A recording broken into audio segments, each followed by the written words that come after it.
Nandiyan po ang Pangulo na aksyon, hindi bakasyon. Idol din ni Ronasin. Ronasino. Oh, si Auntie Claire. XFM Katropa. Yun lamang po ang kanyang binanggit.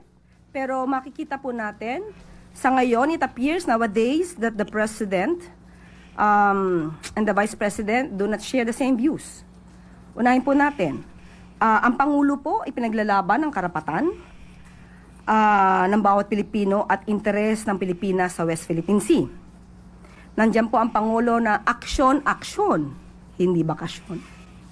Pangatlo, hindi Pagaw na po si Ante, siya oh.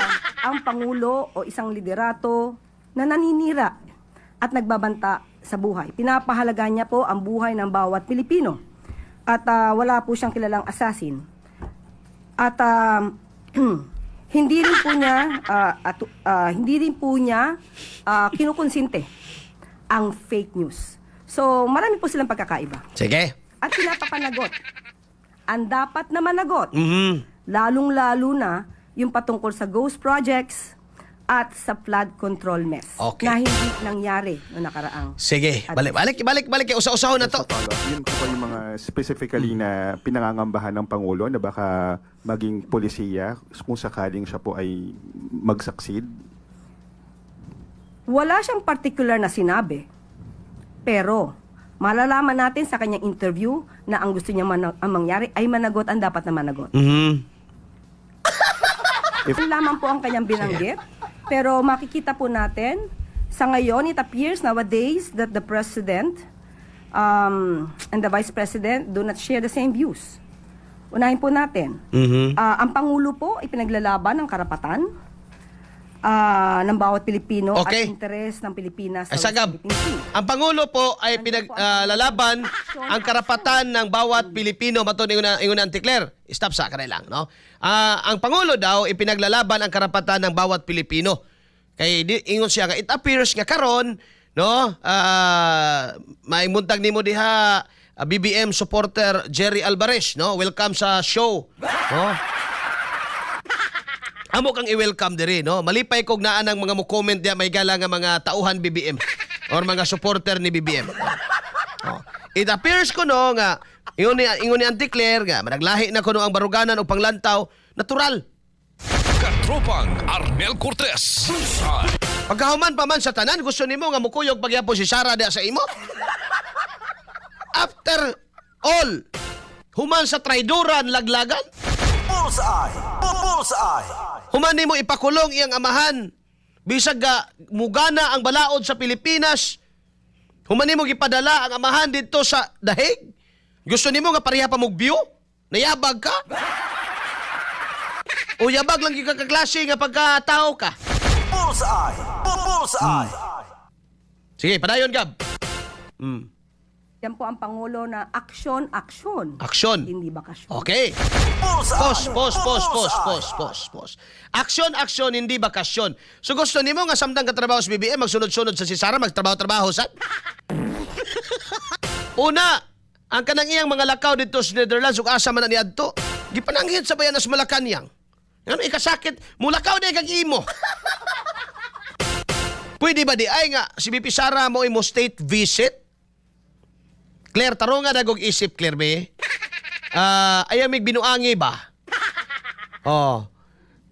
Pwede di ay nga si Sara magbot-bot, mag-state visit ko sa Dubai, mag-state visit ko sa Japan. Dili man siya mo'y presidente, natural lang. Nga mo aksyon mo trabaho ng imong presidente kay mo na presidente sa Pilipinas. Simple as that. Bisag tanaw nimo may galang konstitusyon, wa gyoy gipalapad ang trabaho may galas vice presidente. Tinga ganita nga si Sara na noon murag mo ay presidente ron. Sa isgutanan mga igala nga kanabang iyahang rating.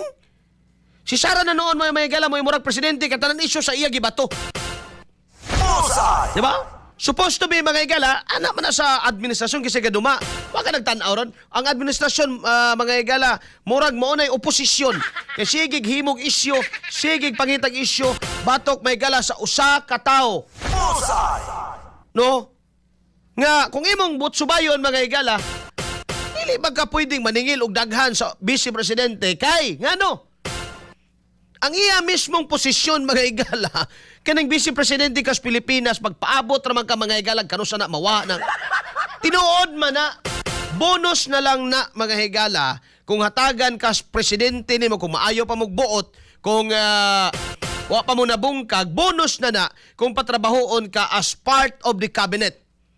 O bonus na siya, mga kaigsuunan. Ang the rest niya, imuha na mga higalang initiative, no, kung unsay mga tirada ninyo sa Office of the Vice President, mga kaigsuunan. But do not compare, no, the job of the Vice President to the President. Kaya nga naman, wag yung Pilipinong mangita pa kung asa ang Vice Presidente. Unay kalamidad na ay kining pananglitan ang ipasabot ni Claire ni aksyon ang pangulo aning krisis sa Pilipinas, naturalmente nga siya ang among pangitaan.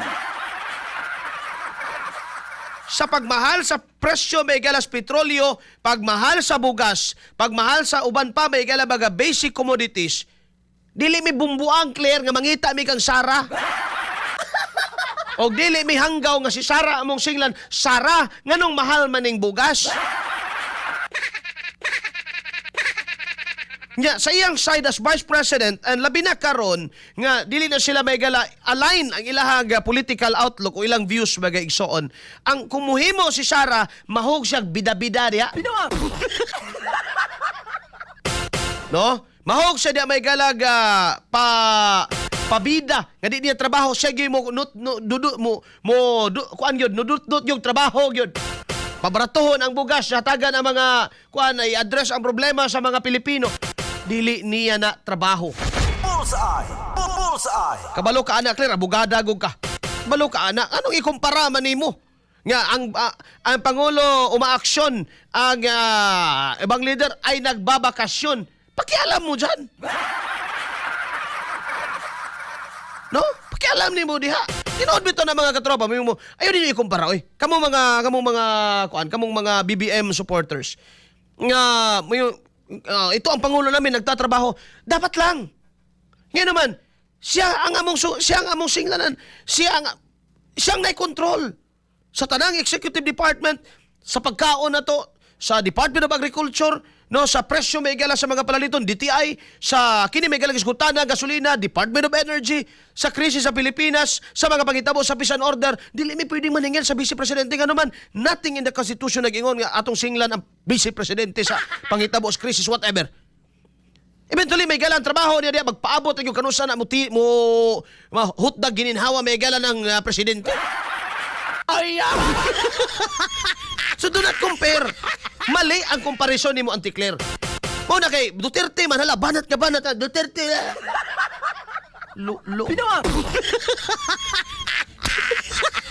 Kung di ba mo gustong mabakasyon, ay niyong tugte. Di ba? Ang Vice Presidente, ug mabakasyon, ug mulakaw na siya, nato gamitin ng word yung bakasyon, kung nilakaw na siya mga higala, naanay clearance sa palasyo, naanay clearance sa Office of the President, mga higala. Pirmahan man na sa Malacanang, anong pirmahan man po ninyo? Di ba? Kunya karon magsige mo, wa may gihimo sa may himuon niya diha. Nga limitado raman ang trabaho may gala sa Vice President bisan ang atong konstitusyon nagkanayon niya na. Bullseye! Bullseye! Nya si Claire gusto niya nga ikumpara mali ang imong comparison, wrong comparison. Ingon diri si SM Inday Marie nga eventually the main job of the BP is to wait kano sa mabakant ang president position mo man.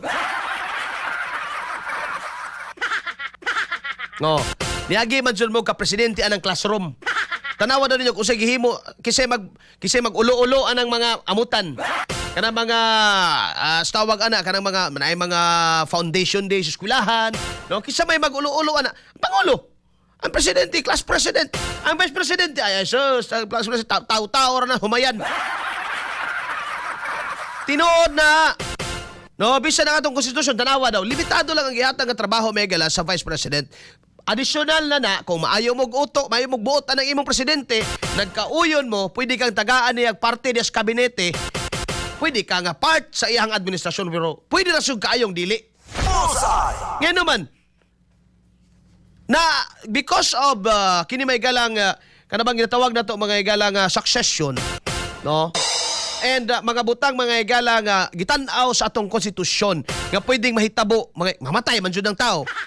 So ang pangutana is, what if mamatay ang presidente unya na kinsa may bupuli? So ang konstitusyon ni address niya nga pangutana niingon the vice president. No, next in line siya na diha mga mo nagibutangan gyud ang opisina sa vice president mga kaigsuonan. So on and so forth. Bullseye. Bullseye. Git mo na gi-address mga higala sa atong konstitusyon. Other than that mga higala, wala na eh. Wala na. Mabito na karon gina murabag ang OBP no ilahan na mga higalang kuan karon ginapalapdan no ang ilang trabaho gani sa katong anniversary sa OBP gina-recount no katong mga naagi nila Leni Robredo no ana ba mga katropa. Pero kabalo ka dako kay galainan may galang Duterte ug Marcos no kay si Duterte mga higala, doon na yun siya will and doon na yun siya command mga higala ngadto sa tao o sa mga tao nga naailawom niya. For example, during the time, bago pala nag-eleksyon mga higala, gusto sa mga papapilpod ng mga tao nga kaso ay impeach nila si Leni Robredo. Kisa yun ni badlong nila mga higala nga dili hilabtan si Leni. Kay bawo mo kinsa, kadumdum pa mo kinsa, si Digong. Bullseye. Bullseye. No? Hayaan mo yan sa ingon ni Digong. Inyo siyang i-impeach just because she keep on harping on me. Hayaan mo yan, demokrasya tayo. No? At pinili yan ng tao mo dapat ang respetuhon mga higala ning mga labi na ning anti-Claire. Una-una, anti-Claire, wag kang gibutang diya sa mga tao. Ay, wag yun, namutar ni mo. Nakahawid lang ka ng microphone, dahil mo lang kang spokesperson, mura na sagag si Marcos. Pero, actually, kini may gala, tuyo manggod ni. No, gituyo ni ba, nga gibutang si Claire diya kay para maglagot ng tanan. Kung maglagot ta, successful ang ilang plano. Una nang ay na mo kalagot kayo anang anti-Claire, mga katropa. Sige ka, padayon. XFM Katropa. Hindi po siya ang Pangulo o isang liderato na naninira at nagbabanta sa buhay. Pinapahalaga niya po ang buhay ng bawat Pilipino. At wala po siyang kilalang assassin. Bullseye. Bullseye. Hindi po siya isang pangulo na naninira ng buhay. Hindi po siya barugi na anti-Claire kay dagan na rabag kinabuhi na nga daot tungod aning druga ron.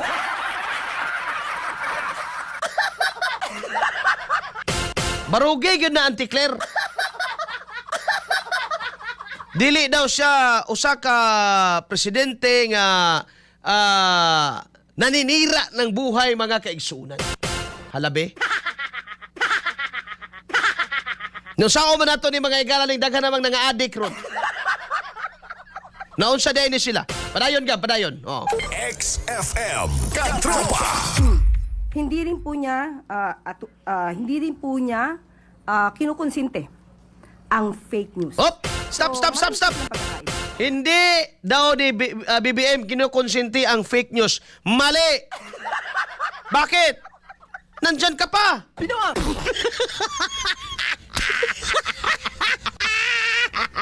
Nandyan ka pa! Buhay ka pa, Auntie Claire! Meaning, kinukonsinti ni BBM ang fake news dahil ikaw ang fake news, Auntie Claire. Sino bang nagsabi na nahuli na si Saldico? Di ba ikaw, Auntie Claire? And later on sinabi mo, ang nahuli ay hindi ibig sabihin na arrested.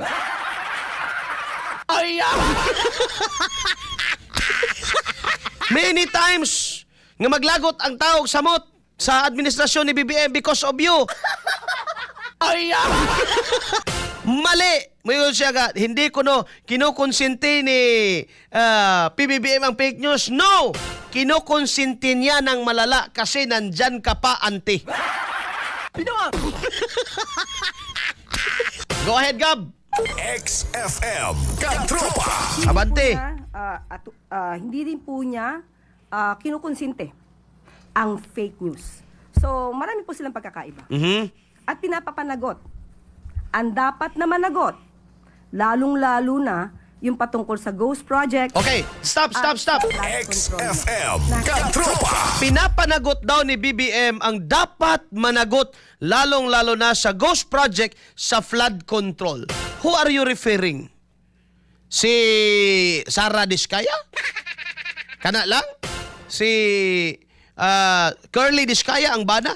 O katong uban? Si Rebilla? Si Jinggoy Estrada? Noon na imong ginakuan? Pero lahi ang ginalitok sa mga taong ga-deliver og malita eh. Oh, nagalit na ba si BBM kay Romualdez? Wala. Auntie Claire, ayaw mig istoryaheng love song it. Kay dili in taon may mga bugo it, nya di mi taga-Bukid it, nananaw taon mig balita it.